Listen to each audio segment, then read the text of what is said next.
April 25, 2016 நற்றினையின் காலை கதம்பம். முதலாவதாக நித்தம் ஒரு முத்து.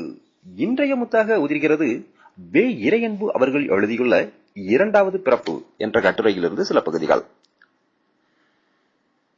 ஒவ்வொரு மனிதனும் 2 முறை பிறக்க வேண்டியதாக இருக்கிறது.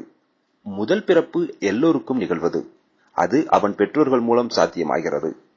அந்த பிறப்புக்கு அவன் எதுவுமே செய்ய வேண்டியதில்லை. அது இயல்பாகவும் இயற்கையாகவும் நடப்பது. அந்த பிறப்பு அவனுக்கு வடிவத்தை தருகிறது, இன்னும் சில உடல் கூறுகளை தருகிறது. ஆனால் இரண்டாவதாக நிகழ வேண்டிய பிறப்பு மற்றவர்களால் நிகழ்வது இல்லை, அவனாக நிகழ்த்த வேண்டியதாக இருக்கிறது. அவனுக்குள்ளிருந்தே அவனை அவன் பரிசோதித்துக் கொள்ள வேண்டிய கட்டாயம் இருக்கிறது. தன்னைத்தானே செதுக்கி செதுக்கி ஒரு புதிய மனிதனாக அவன் உருப்பெற வேண்டியதாக இருக்கிறது.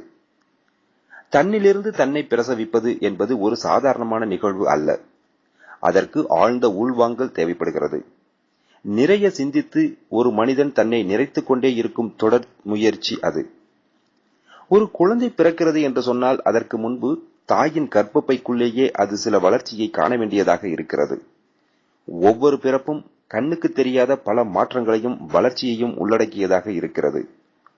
முதல் பிறப்பு நிறத்தை தீர்மானிக்கிறது, வடிவத்தை தீர்மானிக்கிறது, நீள உயரங்களை தீர்மானிக்கிறது, முகத்தின் பொலிவை தீர்மானிக்கிறது, இரத்தத்தின் தன்மையை தீர்மானிக்கிறது.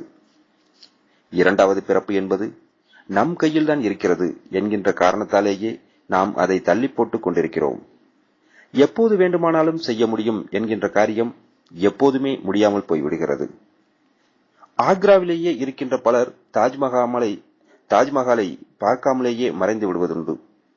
அது மற்றவர்களுக்கு உலக அதிசயமாக இருக்கும். ஆனால் அவர்களை பொறுத்தவரை நம் ஊரில் தானே இருக்கிறது, இதில் என்ன பெரிய அதிசயம் இருக்கிறது, இத்தனை பேர் வந்து போகிறார்களே, என்றாவது ஒரு நாள் போய் பார்த்தால் ஆயிற்று என்று நினைத்துக் கொண்டே வாழ்க்கையை கூட முடித்துக் கொள்வார்கள். நமக்கு அருகில் இருக்கின்ற பொருள் சாதாரணமாகத்தான் தெரிகின்றது.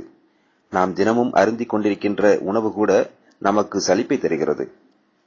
ஆனால் சந்தர்ப்ப சூழ்நிலையின் காரணமாக வேறொரு பிரதேசத்திற்கு சென்றால் இதே இட்லியை தேடி நாம் அலைய வேண்டியவர்களாக இருக்கின்றோம். கைகளில் இருக்கின்ற காரணத்தாலேயே பல பொருட்களின் அருமை நமக்கு தெரிவதில்லை. இரண்டாவது முறை பிறப்பதற்கு அசாத்திய துணிச்சலும் திராணியும் வேண்டும். மறுதலிக்க முடியாதவர்கள் அதனை அப்படியே ஏற்றுக்கொள்ளவாவது முன்வர வேண்டும். இன்றைக்கு சிலர்தான் இரண்டாவது முறை பிரசவிக்க முன்வருகிறார்கள். அப்படி பிரசவிப்பதற்கு தங்களை தாங்களே உட்படுத்திக் கொள்ள வேண்டிய கட்டாயம் ஏற்படுகின்றது. அது அவர்கள் மனத்துக்கும் ஆத்மாவுக்கும் இடையே நிகழ்கின்ற உறவாக இருக்கின்ற போது அவர்களை சிறப்பாக பிரசவிக்க முடிகின்றது. எல்லோருக்கும் ஆத்மா இருக்கிறது என்று சொல்வது ஒருவித நிம்மதியை தருகிறது. மரணத்தை பற்றிய பயத்தை அகற்றுகிறது.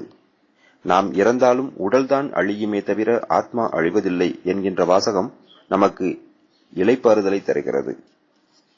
அந்த திருப்தியில் பல பேர் இந்த பிறவியில் செய்ய வேண்டியதை கூட அடுத்த பிறவிக்கு ஒத்தி போடுகிறார்கள்.